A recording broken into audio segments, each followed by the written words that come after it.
Respeitável público, e a nossa próxima palestra é com a Romina. Estávamos ansiosos para ouvi-la, Romina. Então, ela vai nos falar o impacto do uso de drogas no sistema conjugal, e a Romina é a nossa coordenadora geral dos grupos de cônjuges do Amor Exigente e ajudou a organizar este encontro de hoje.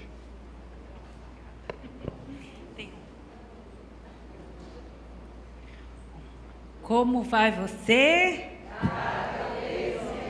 E que dia é hoje? Nós já temos uma intimidade nessa língua, né? Porque estivemos juntos esse final de ano no Uruguai, Santana do Livramento, fronteira. Fizemos um barulho por lá, Luiz Fernando, lembra? Nós já somos especialistas em ouvi-los e falar com vocês, uruguaios. Então, gostaria de agradecer, acho que é muito importante essa troca. E eu gostaria de, antes de iniciar a parte formal da apresentação, falar sobre o impacto no sistema conjugal, rapidamente falar a respeito de quem eu sou em Amor Exigente, antes de ser uma pessoa que vai vir falar a respeito desse assunto. Amor Exigente é a minha família, né? Então, não sei quantos anos atrás, já faz um tempo, né? Eu iniciei em Amor Exigente conhecendo Miguel Tortorelli, que me apresentou a Dona Mara, que me apresentou ao Padre Haroldo, e que me abraçaram e que me trouxeram para cá. Na época, nós fizemos várias coisas juntas, fazíamos programas de TV, revista, escrevi, cresci, como se eu tivesse iniciado a minha vida na questão da codependência, da dependência, a minha vida no sentido de entender mais sobre esse universo dentro dessa família.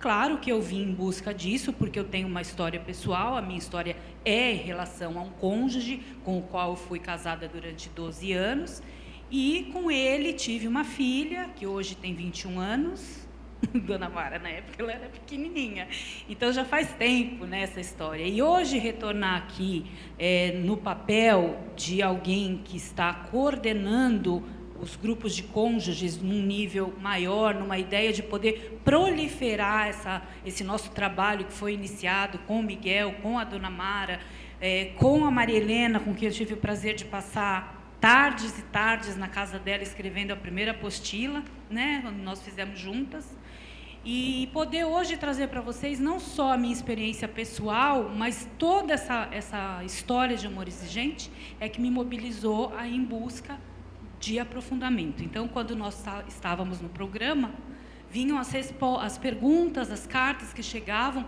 perguntando, e as respostas que nós tínhamos éramos em relação à vivência pessoal, a minha história com o meu ex-marido na época, enfim. Mas as perguntas me motivavam a querer saber mais, poder melhorar, né, dizer com mais propriedade, não só a minha história pessoal. E, a partir dali, eu fui buscar especialização. A minha profissão original, eu sou jornalista.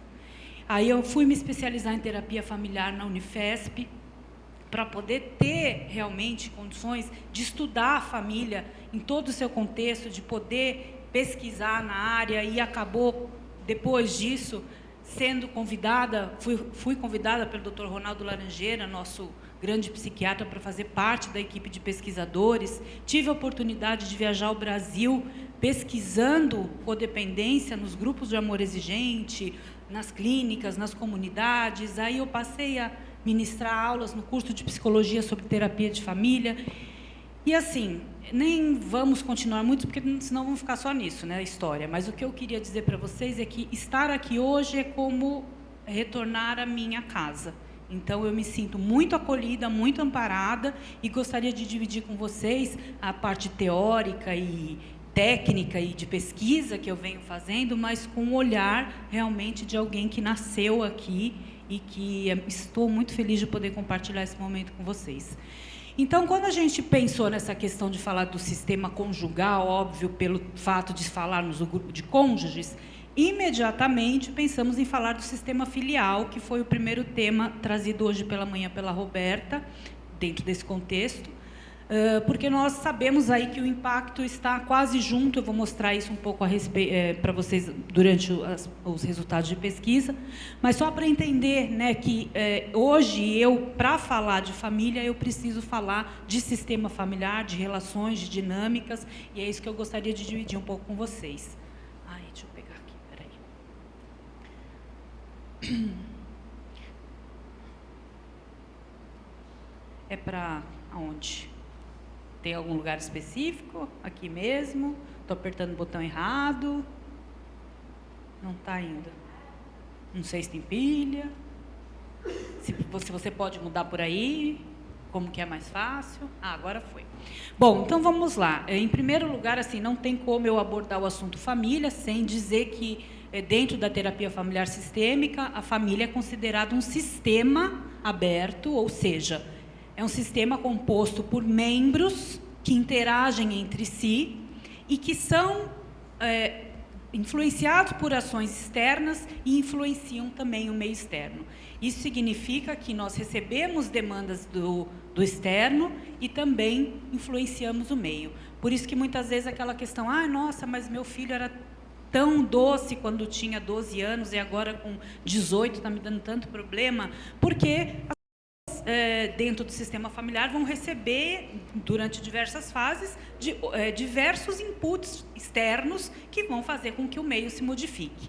E o principal, para que nós possamos entender o papel do sistema e as interações entre os subsistemas, é entender que é ali, no sistema familiar, que a gente vai formando o que a gente chama de padrões relacionais. Então, as relações familiares, que são os padrões, que podem ser repetitivos ou não, se formam a partir desse subsistema. Aonde? Para cá mesmo, né? Muito obrigada. Bom, então, essa aqui é a estrutura básica da família, isso aqui é o básico que eu sempre trago para vocês, para que a gente possa, a partir daqui, começar a pensar na questão da conjugalidade. Então, vamos imaginar que essa é a estrutura de uma família. Então, quando a gente fala família disfuncional ou família desestruturada, de onde começam os padrões disfuncionais? Aonde a gente começa a não ter o respeito às leis que fazem parte desse sistema. Então, assim como o sistema jurídico tem as suas leis, o sistema biológico tem as suas leis para que funcionem, ou sol, dia, noite, o sistema solar para funcionar tem que ter esse movimento e aquele, a família também. E as duas principais leis da família são a hierarquia e as fronteiras. A hierarquia é tudo aquilo que nós aprendemos em Amor Exigente. E é tudo aquilo que a gente mais vê acontecer nas famílias de usuários que não têm orientação. A hierarquia é invertida, os papéis são invertidos, né? Então, muitas vezes, o filho é o que manda na casa, na conjugalidade, a mulher faz o papel da mãe, aí a mãe não quer que a mulher faça o papel de mãe, porque o papel é dela, e começam aqueles atritos entre noras e sogras, que foi, inclusive, o que nos motivou inicialmente a dar um espaço mais específico para as esposas, para que uma pudesse, se tratando, uma na conjugalidade e outra na parentalidade, que depois juntas pudessem entender que se tornariam poderosas no combate à dependência química, né? Porque se nós nos unirmos enquanto nora e sogra, eles estão perdidos, essa é a verdade, né?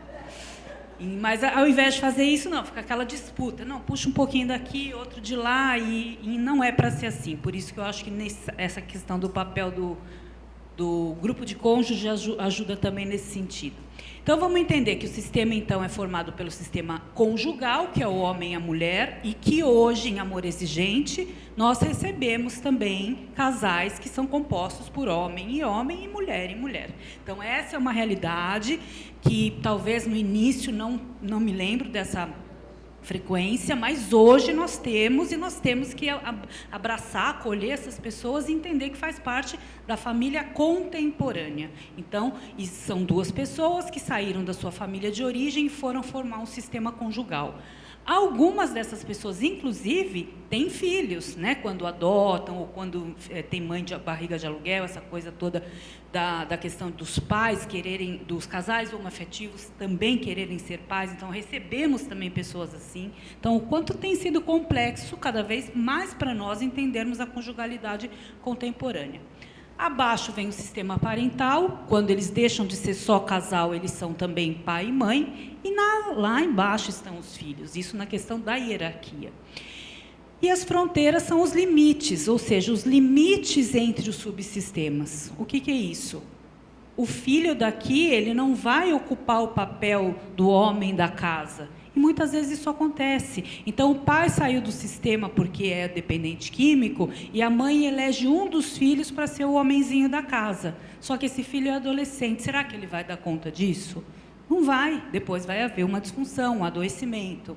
A mãe está com depressão, não dá conta de cuidar dos filhos. Aí a filha mais velha tem que começar a cuidar de todos os irmãos. Ela perde parte da adolescência tendo que ser mãe dos irmãos.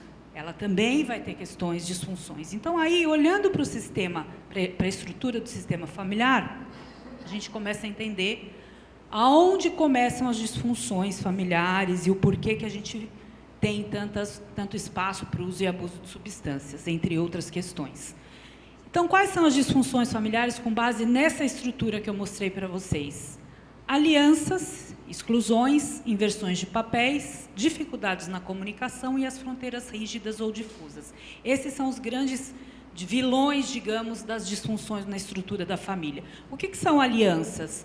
Triangulações. Então, o casal vem vindo para o amor exigente, o pai e a mãe, e existe uma orientação de que não vamos dar dinheiro para os nossos filhos. Mas um dia de maior fragilidade, ele sabe que a mãe está mais durona, ele chega para o pai e fala: pai, só hoje, tal, para aquela saidinha. Pai, mas não conta para sua mãe. Pronto, quebrou, né? Formou-se um triângulo, excluiu a mãe do sistema saudável, ele fez uma aliança com o pai e isso já se torna uma disfunção. E alianças e exclusões vão acontecendo repetidamente nas nossas relações familiares. Inversões de papéis, eu já dei alguns exemplos para vocês. No caso dos grupos de cônjuges, o que nós mais realmente observamos é a inversão do papel da esposa para a maternalidade do marido. Ela acredita que é a cuidadora, que ela tem que fazer, que ela tem que ensinar, que ela tem que cuidar, que ela tem que disciplinar, e vai se afastando de si para cuidar somente do outro, fazendo realmente um papel que não é dela, porque ela não é mãe dele, né? Nós não somos as mães dos nossos companheiros.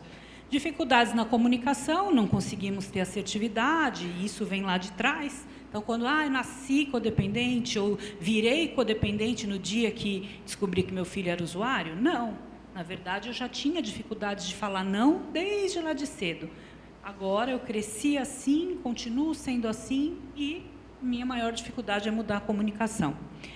E as fronteiras rígidas ou difusas são os limites que não são claros. Ou são rígidos demais, ou seja, não pode haver troca nem de afetividade entre os subsistemas, ou são difusas. Fala uma coisa, mas faz outra. É a dupla mensagem.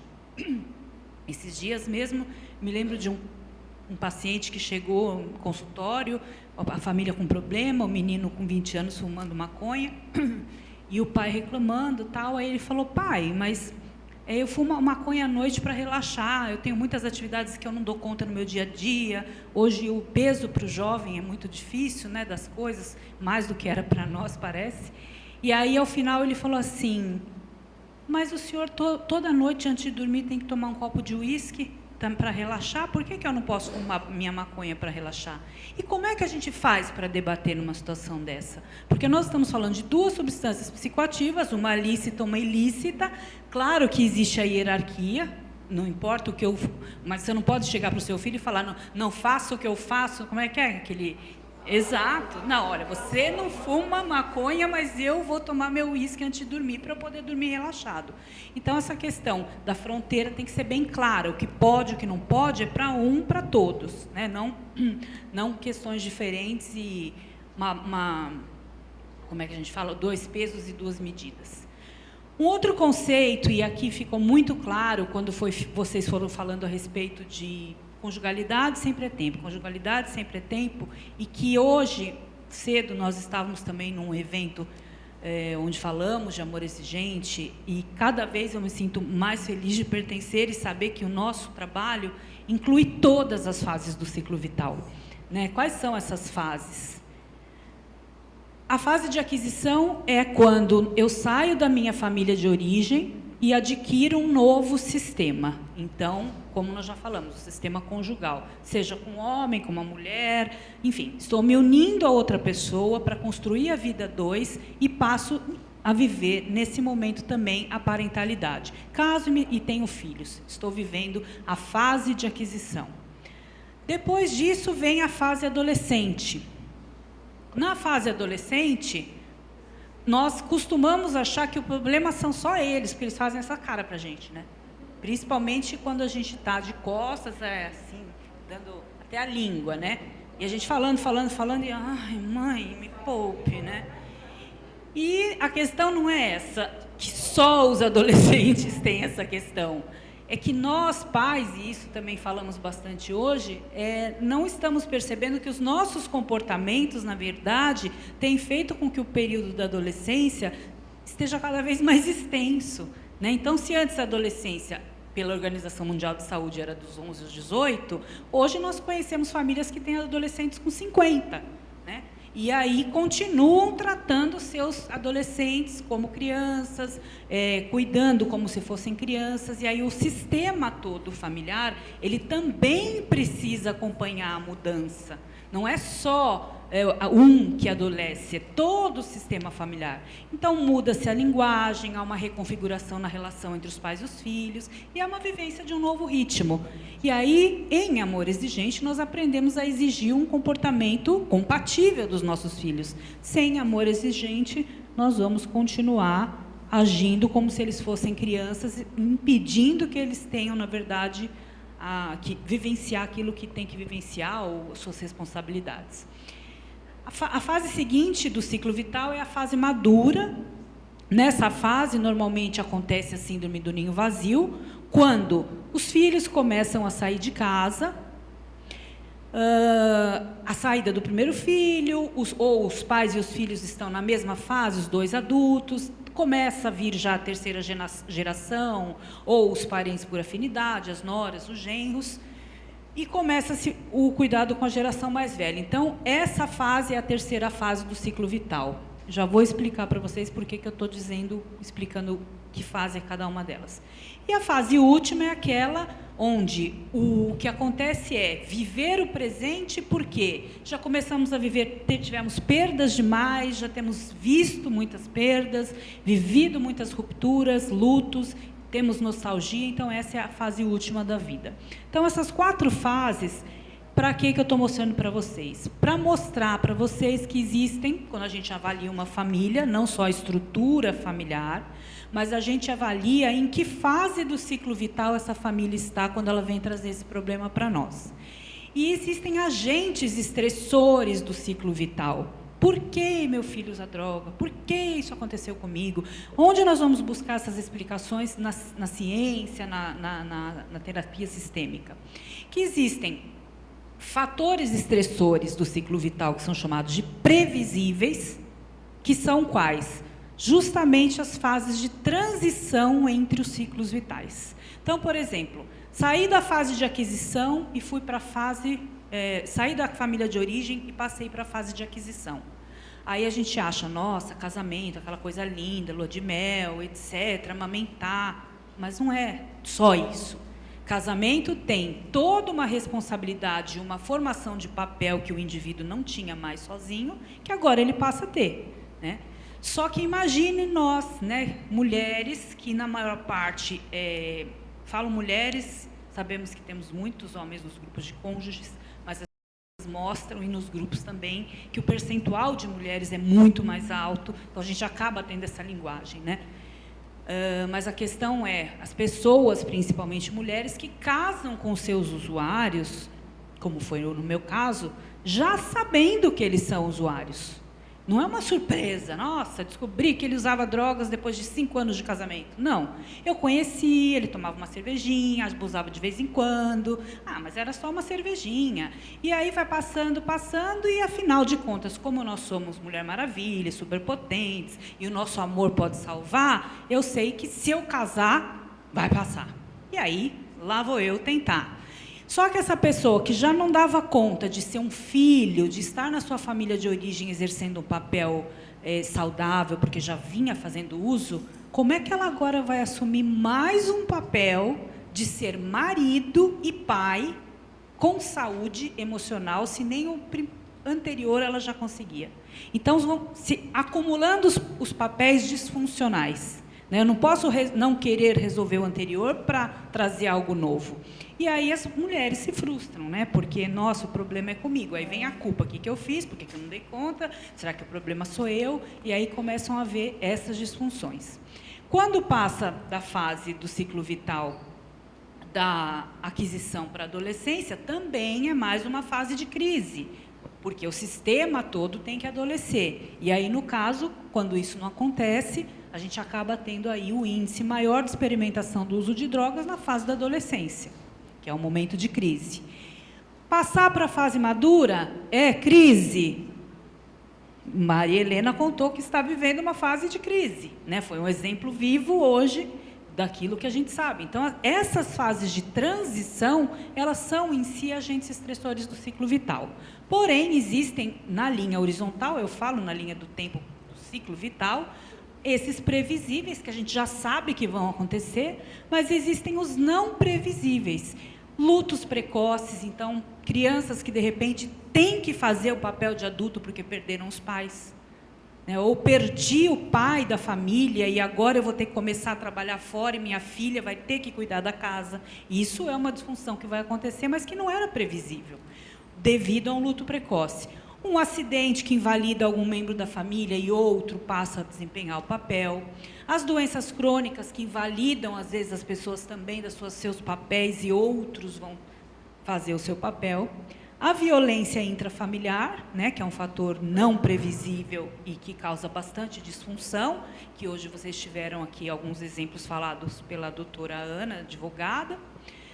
Os divórcios, os recasamentos, que divorciar e recasar e trazer os filhos deles e os nossos e fazer aquela miscelânea toda, não é fácil.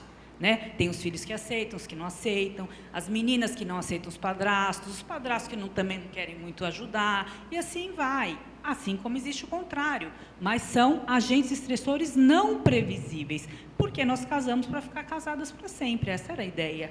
Então, vamos lutar até o fim, porque precisamos salvar esse casamento. E aí, o uso de substâncias também é um fator estressor não previsível.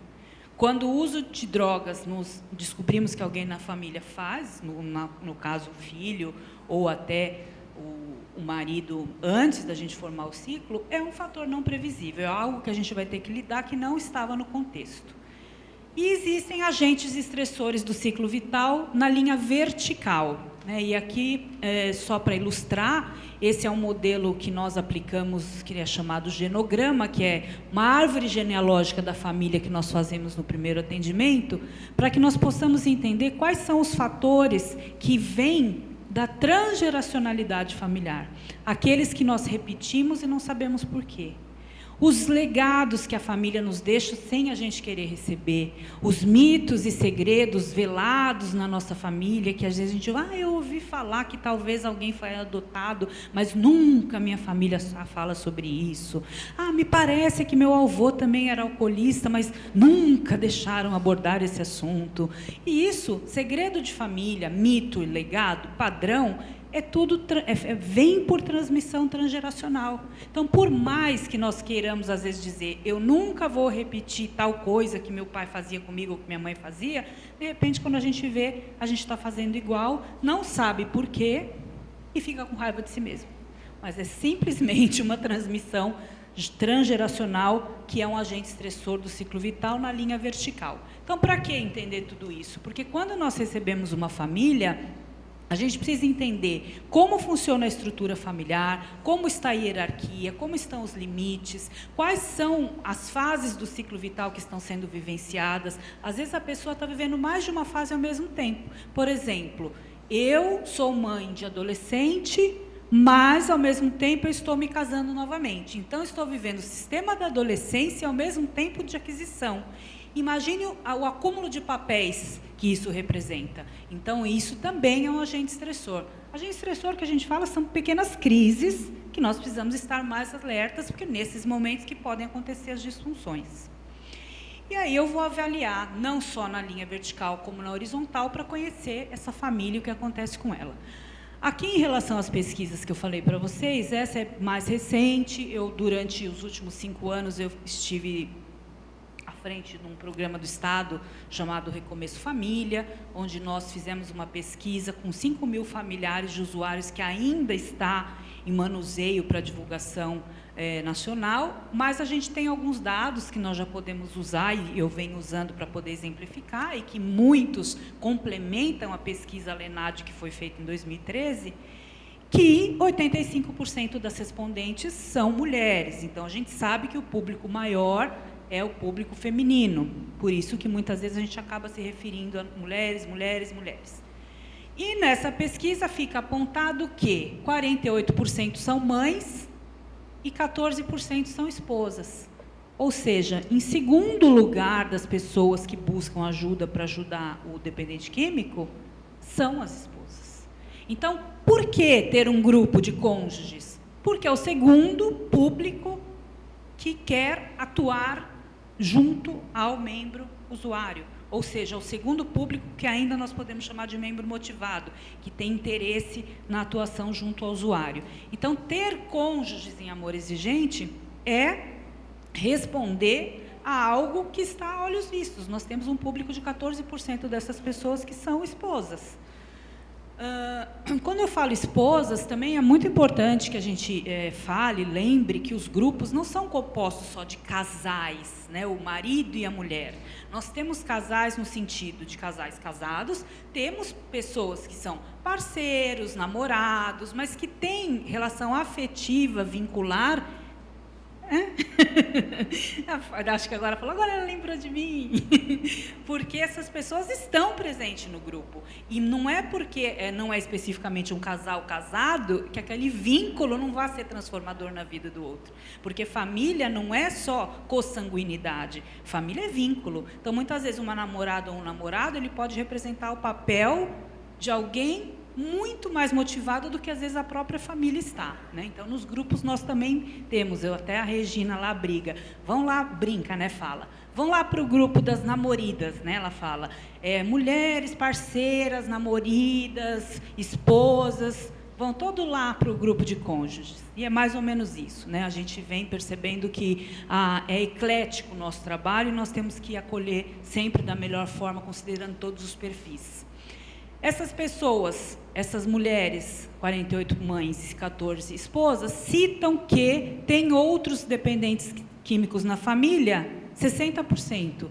Então, quer dizer, às vezes a mulher é a esposa, ela tem um filho usuário, ou ela tem um pai usuário, ou seja, o impacto ele não é só daquela pessoa respondente. 60% tem mais de um na mesma família. E isso, normalmente, na família nuclear, o que faz com que o impacto seja duplicado, muitas vezes triplicado. Aqui são a maioria dos outros familiares usuários, então, quem são? Muitas vezes o pai, muitas vezes o outro cônjuge, a mãe, num grau menor, mas, enfim, só para vocês terem esses dados. 44% já foram agredidas fisicamente. Então, por isso, a ideia de também trazer para esse curso a importância de falar da violência doméstica, seja ela em nível de abuso verbal, psicológico ou físico, porque existe um índice de prevalência muito grande entre as mulheres que são casadas ou namoradas de usuários de substâncias, principalmente do álcool e atualmente também do crack, né? São formas diferentes de agressão, mas que geram, as drogas que mais geram agressão física são o álcool e o crack. E 44% tem. Então, a gente não pode deixar de olhar para isso, porque nós recebemos pessoas nos grupos que estão sendo violentadas de várias formas e que nós, talvez não, nós precisamos ter uma rede de apoio para onde encaminhar essas pessoas, porque o nosso trabalho é focado numa determinada questão. Muitas vezes a mulher precisa de uma proteção, Então, o amor exigente e a rede social no entorno, nesse sentido, é bastante importante. 55% tem filhos, que é o que eu já falei no início, por isso, né, que eu e a Roberta, há tanto tempo, a gente já conversa a respeito de como o nosso trabalho é totalmente integrado, e por isso que a gente caiu, por acaso, no mesmo quarto hoje, né?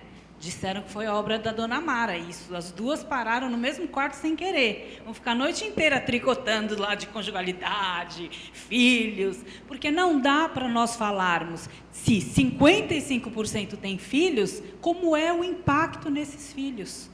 Ah, não, é só o dependente químico que é o problema, porque ele é modelo. Não, a mulher codependente também é modelo. E ela, desvairada atrás do marido, a criança vai sofrer abandono duplo, né? Então, é o pai usuário, que é um modelo negativo, mas existe a mãe ausente, porque está focada somente em ajudar o pai, ou vice-versa.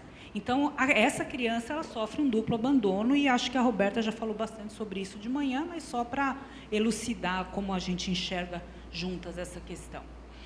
Sentimentos relatados pelos familiares na pesquisa são esses, ou seja, nenhum sentimento desconhecido por nós, e nenhum sentimento positivo, sendo que a maior prevalência é a tristeza. 72% relatam o sentimento da tristeza. E aí aquela pergunta, codependência é doença? Não, ela não tem uma classificação no CID-10, no DSM-5, mas ela pode levar a muitas doenças, porque uma pessoa que vive diariamente com tristeza, ela vai desenvolver o quê? Depressão. Que vive com medo vai desenvolver o quê? Transtorno do pânico. Que vive com ansiedade. Então, existem uma série de doenças que são consequências do nosso transtorno da codependência e que, se não cuidarmos de nós ficaremos doentes, sim. E muitos de nós já ficamos. Já estivemos, ou estamos, ou estaremos, mas no grupo, com certeza, não estaremos. Então, essa é a grande importância de estarmos amparados pela nossa família amor exigente. Especificamente, então, falando do impacto no sistema conjugal, 14% sendo esposas, essa bomba atômica de flores, né? Achei essa imagem tão representativa, porque a dependência química que vem devastar o nosso universo de flores, né? Os nossos sonhos românticos de casei para ser feliz para sempre, vou salvá-lo, seremos uma família doriana, e de repente a gente vê que não existe nada disso, e como é que eu vou fazer para viver com isso agora? Enfim.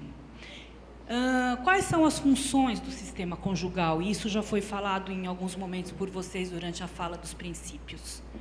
Desenvolver a responsabilidade emocional e financeira por si mesmos. Então, os membros, quando se casam, passam a ter como função, para que serve o sistema conjugal? Para isso, desenvolver essa responsabilidade emocional. Então, eu saí da minha casa, eu não sou mais a filhinha do papai e da mamãe, e nem o marido. Ele tem que agora ter responsabilidade emocional e financeira por si mesmo. Porém, as famílias de usuários são classificadas dentro das classificações de modelos de famílias, que existem diversos.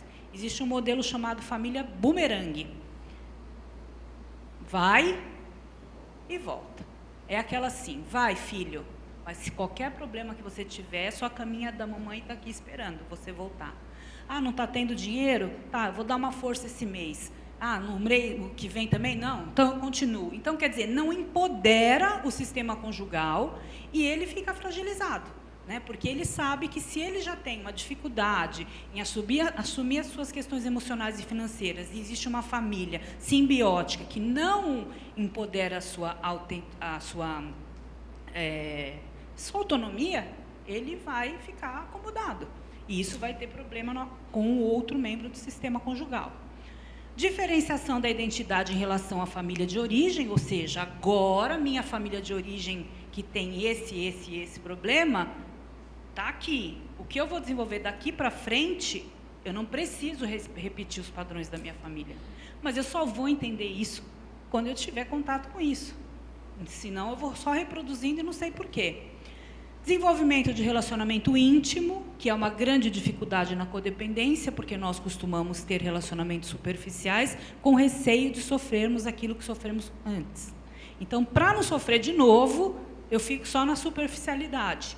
E por isso hoje, né, que as relações são as chamadas relações fluidas, né, que elas são muito rápidas, muito superficiais, porque a intimidade é um medo muito grande, principalmente para nós codependentes. Comprometimento com o novo sistema familiar, ou seja, eu passo a me comprometer com essa família a partir de agora. E quais são as grandes brigas que tem entre os casais? Porque muitas vezes não há esse comprometimento com o novo sistema conjugal, porque ainda existe uma aliança muito forte com a família de origem negativa. Se for positiva, vai ser maravilhosa, porque a família de origem vai incentivar essa caminhada para frente. Mas se a família é uma família tóxica, uma família simbiótica, uma família adoecida, ela não vai incentivar. Realinhamento dos relacionamentos com as famílias ampliadas e amigos para incluir o cônjuge. Então, toda minha rede de relacionamentos agora tem que abrigar uma nova pessoa, que é o meu cônjuge, ou meu namorado, enfim, aquela pessoa com quem eu tenho vínculo. Cooperação, apoio mútuo, união nas tarefas domésticas e financeiras, o que não acontece nas relações onde existe o uso abusivo, ou a dependência, porque normalmente o membro que não é usuário, digamos a maior parte das mulheres, aqui como mostra a pesquisa, acham que tem que tomar conta de tudo aquilo que ele não toma. Então elas vão tomar dos filhos, das contas, da casa, do trabalho, e ele vai fazer o quê? Se sentir um nada, né? Porque nós fazemos isso sem querer, tirando a autonomia dele para ser alguém, e somos as heroínas, lutadoras, batalhadoras. Nossa, essa mulher não precisava passar por isso, né? Aquele cara. E não é assim, né? A questão é, se a gente quer que ele tenha espaço para crescer, a gente também tem que dar. Porque o casamento, a relação é complementar. Se isso está acontecendo, é porque alguém está pegando bagagem demais. Isso é um desequilíbrio que não é só uma pessoa que causa, são as duas. Né? A relação é complementariedade, então precisamos olhar para nós nesse sentido, mas o que eu estou fazendo para facilitar esse sistema disfuncional? No caso do casal com filhos, cooperação nas tarefas e atenção também com os filhos, e ajustar o sistema conjugal para ter espaço para esses filhos. Então, essas são as funções do sistema. Como eu já falei para vocês, a gente tem os legados que vêm das nossas famílias anteriores. Espera aí que eu vou voltar, que eu vi que vocês estão fotografando. Então, imaginem que temos que desempenhar todas aquelas funções, mas trazemos toda uma bagagem da nossa família anterior, ou família de origem, para compor a nossa família constituída. Existem atualmente pesquisas, e isso no grupo, eu acho que se não tivesse pesquisa, era só entrar nos grupos para a gente ter essa resposta, de que as escolhas das esposas que têm maridos usuários normalmente refletem uma situação similar na ancestralidade, ou seja, esposas que tiveram pais usuários, pais alcoolistas, ou outros membros da família que tinham outras compulsões, que acabam querendo salvar aquilo que não foi salvo lá atrás. Então, eu vou repetir isso agora. Isso mostra que as repetições mais frequentes são na linha reta, né, entre pais e filhos, mas vem acontecendo principalmente na linha da conjugalidade, e Freud já dizia, né, que as nossas escolhas conjugais são baseadas nos modelos parentais. Então, quanto temos que abrir os olhos quando temos filhas mulheres que têm pais usuários e que elas amam esses pais, porque eles são apaixonantes, né? Na minha história é assim, a minha filha, ela ama o pai, ela conviveu com ele na infância, primeira infância, com muita intensidade, porque foi a fase do uso de menos impacto, e ele era muito presente, e a primeira infância a gente nunca esquece. Então, ela é apaixonada por esse pai, indo, voltando, vindo, fazendo, não fazendo. E qual é a chance dela reproduzir esse modelo nas escolhas dela, se ela não souber disso? Mas ela sabe, né? Porque a mãe dela fala todo dia, olha esse menino, como esse menino, ele faz, ele não faz, ele trabalha, ele não trabalha. Então, ela está esperta, né? Mas não é porque está esperta que significa que não vai ser vulnerável a isso, né? Porque também tem um sentimento de querer salvar o pai, que talvez, através do meu relacionamento novo, eu consiga. Aí tem as características da codependência conjugal, que não são diferentes da codependência como um todo, mas que têm impactos diferentes no sistema conjugal. Então, a negação. Cônjuges tem dificuldade de identificar sentimentos, nós congelamos nossos sentimentos, né, para poder cuidar do outro, então a gente não sabe nem o que a gente sente. Por isso que, como a Karen falou, e eu vejo isso quando estou no grupo, como você está hoje, como foi sua semana? Ele fez isso, ele fez aquilo, ele foi internado ou não foi internado, saiu da internação. Tá, mas eu não estou perguntando dele, estou perguntando de você. Comigo está tudo bem. Porque eu não existo, porque eu não sei o que eu sinto, porque eu não sei quem eu sou. Então, até ela perceber que aquele trabalho é para descongelar os sentimentos dela, demora. Mas a gente vai trabalhando até essa percepção chegar. Por isso que eles precisam continuar voltando, né? A minimização ou negação dos sentimentos e as justificativas do controle como altruísmo, né? Então, nós somos boas, não somos controladoras. Só fazemos isso porque queremos ajudar. Precisamos estar no controle para sermos boas. E, na verdade, não é altruísmo, é forma de controle, porque nós não conseguimos controlar outras coisas, muitas vezes que vieram da nossa infância disfuncional, vamos tentar controlar esse casamento, dizendo que somos boas. O padrão relacional é uma característica, porque a questão aqui é a interação, o funcionamento é de repetição, relacionamentos circulares, retroalimentados, trocas entre os subsistemas atuais, transgeracionais, nesse sentido de manter essa coisa parada, né? Então, muitas vezes a gente fala assim, nossa, mas a família, quando ele ia entrar em recuperação, a esposa retrocedeu, não quis internar, ou quando ele voltou de recuperação, a esposa falou, e isso eu já ouvi nos nossos grupos, eu não aguento esse cara assim bom, não. Eu gostava mesmo quando a gente saía, tomava cerveja, se divertia. Eu não vou aguentar por muito tempo ele assim, não sei o que vai ser. Tem duas respostas. Ou ela vai sabotar o tratamento dele, ele vai recair para poder atender os anseios dela, ou ela vai se separar dele e ela vai fazer o quê? Buscar outro, porque o problema é dela, é nosso. Né? As nossas repetições nas escolhas dos cônjuges, nós temos que estar muito atentas, porque se nós não estivermos saudáveis, nós vamos repetir e somos vulneráveis, assim como eu sou, assim como eu disse que as nossas filhas são, né? A retroalimentação desse retroalimentação e repetição, né? Então, esse é o padrão relacional que nós desenvolvemos.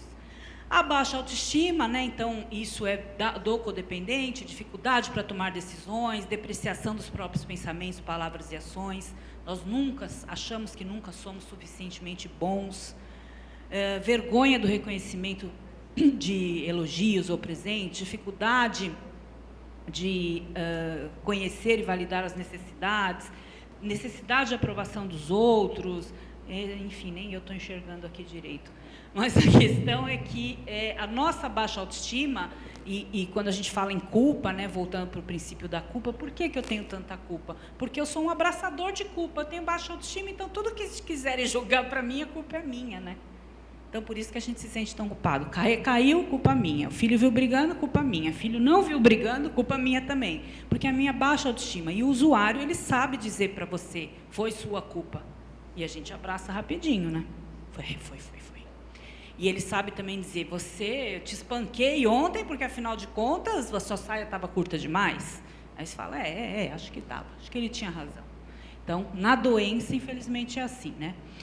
A questão do afastamento de si, da criação do falso eu, nós nos distanciamos da nossa essência, por isso que quando perguntamos na sala como vai você, é para relembrar que você existe. Porque eu me afasto de mim, eu só sei do outro, só sei falar do outro. Ele vai bem, o outro vai bem, mas eu não sei. Porque eu estou longe de mim, eu criei uma máscara, né, para viver essa situação difícil. Eu criei uma couraça desde pequena, normalmente a codependência vem da infância disfuncional, para que eu pudesse ter condições de sobreviver. Só que com isso eu paguei o preço alto de me afastar de mim. Então, às vezes, eu não lembro nem do que eu gosto. Por isso que começamos a sugerir no grupo as metas que fazem com que as pessoas possam começar a se aproximar daquilo que elas querem para elas. Puxa, eu gostaria tanto de voltar a dançar, que era uma coisa que eu gostava quando eu era jovem, ou eu queria tanto emagrecer, ou eu queria tantas coisas, e a gente vai vendo que a gente também vai voltando para nós, né? E esse é o nosso papel do grupo, creio eu, fazer as pessoas voltarem para si, para depois ajudarem o outro, né? A questão da necessidade do controle, isso é principal característica, o sentimento da incapacidade, tentativas de convencer os outros sobre como as coisas deveriam ser, como os outros têm que pensar, como agir, nosso controle, querendo que as coisas sejam do nosso jeito. Temos ressentimentos relacionados às recusas de nossas ofertas de ajuda. Então, filho, eu acho que seria tão bom se fosse assim, ou o marido vai fazer, aí ele recusa, nossa, eu me sinto como se aquilo fosse comigo, e não é comigo. E nós achamos que, inclusive, a recaída é por nossa causa, e recaiu porque eu fiz aquilo. Não, não é, é uma doença. Independe das minhas... claro que existem gatilhos familiares que podem levar um indivíduo a ter maior probabilidade de recaída, sendo a família um fator de proteção. Mas o que eu estou dizendo é que na codependência e na conjugal, nós temos um excesso de culpa e controle, achando que as coisas dependem da gente. Necessidade de se sentir necessária, então, quando sai o problema, o que vai ser da minha vida sem esse problema? Então, eu prefiro manter esse problemão lá, porque pelo menos eu tenho utilidade, né? Mais ou menos isso. Por mais triste que seja, isso chama-se homeostase familiar, é manter a família funcionando daquele jeito que a gente sabe que ela sempre funcionou. Porque desde pequena eu via meu pai bater na minha mãe, e hoje se meu marido bate em mim, eu sei, eu já conheço esse sistema. Agora, como é que eu vou querer fazer tudo diferente? Eu não sei como funciona. Vai ser como me jogar num abismo e não saber fazer. Então, no grupo, nós somos incentivados a tentar fazer diferente. Vamos nos aproximando da saúde. As questões relacionadas ao estresse, violência, padrões de comunicação disfuncionais são os grandes impactos. A questão do prolongamento dos relacionamentos no tempo, apesar de serem relacionamentos disfuncionais, vocês vejam, a minha história, como eu iniciei contando para vocês, eu fiquei 12 anos nesse casamento, tentando. Então, existe um prolongamento da tentativa, principalmente por parte das mulheres, porque existe a questão cultural, religiosa, a questão familiar, tipo, não, eu não salvei o pai, mas eu vou salvar esse, se eu não salvar esse, vou salvar aquele, alguém eu tenho que salvar, né? Então, a coisa vai longe. Só que essas mesmas pesquisas mostram que, no caso dos homens, não funciona da mesma forma. Os homens, eles têm um time mais rápido. Os maridos ou esposos ou namorados de dependentes químicas, eles não têm o mesmo prolongamento que nós mulheres temos. Prazo de vamos, senão, né? Mais ou menos que nem a fila da penitenciária, né? Da feminina e da masculina, a gente vê mais ou menos por aí. Evitamento da comunicação, externalização da responsabilidade, competição mútua, dificuldade no trabalho cooperativo. O consumo de drogas é um preditor da baixa qualidade de vida entre o casal. Rupturas, divórcios, conflitos, agressões, tudo isso é pesquisa aliado à nossa vivência de grupo. Então, é aquilo que a gente já sabe. A substância psicoativa é uma interferência de adoecimento conjugal, então não há como dizer que um casal que vive a questão do uso não vá adoecer, ele é um fator preditor. E a qualidade da comunicação, da satisfação e da sexualidade também é totalmente comprometida. Por isso que também nos grupos de cônjuges a gente pode falar a respeito da sexualidade de uma forma mais à vontade do que nós falaríamos no grupão, né? Porque imagina as noras e as sogras falando sobre sexualidade, né? Hoje tem uma norinha aqui que veio, que a sogra falou que ela vinha, tal, que é completamente diferente, elas são super amigas e tudo mais, mas não é por isso que elas vão ficar debatendo lá, olha, essa noite o seu filho não deu conta porque ele fumou não sei quantos baseados, entendeu? E eu não aguento mais. Então, assim, isso é muito sério, a gente parece brincadeira, mas ao longo do tempo, sendo a sexualidade um fator relevante na conjugalidade, ele é altamente impactado pelo uso de drogas, né? Então, isso pode, sem dúvida, interferir. As pesquisas relatam que 90% das parceiras já sabiam do uso antes do casamento, já falei isso para vocês, mas acreditavam que com o seu amor poderiam sanar o problema. 90%. É muito, né? Observações clínicas apontam para o abandono e negligência do sistema filial, quando a esposa em adoecimento devido à codependência não tem suporte terapêutico, também já falamos, se ela não tiver grupo, ela vai negligenciar os filhos também. Porém, as pesquisas e observações clínicas apontam para o papel do cônjuge que busca ajuda, ou seja, quais são as mudanças que o cônjuge, namorada, parceiro, seja lá o nome que se é dado para essa pessoa que a gente recebe, quando ela vem e fica, e a gente pode aplicar o programa em toda a sua integridade. Quais são os resultados? Preditor de saúde no sistema conjugal e filial. Tem forte potencial para o resgate do vínculo com o usuário, porque ela é a família atual dele. Então, ela tem muito mais convivência e convívio, portanto, o potencial de resgate é maior. É fator de proteção na recuperação do membro usuário, não só no resgate, mas depois na recuperação, na manutenção da abstinência, da sobriedade.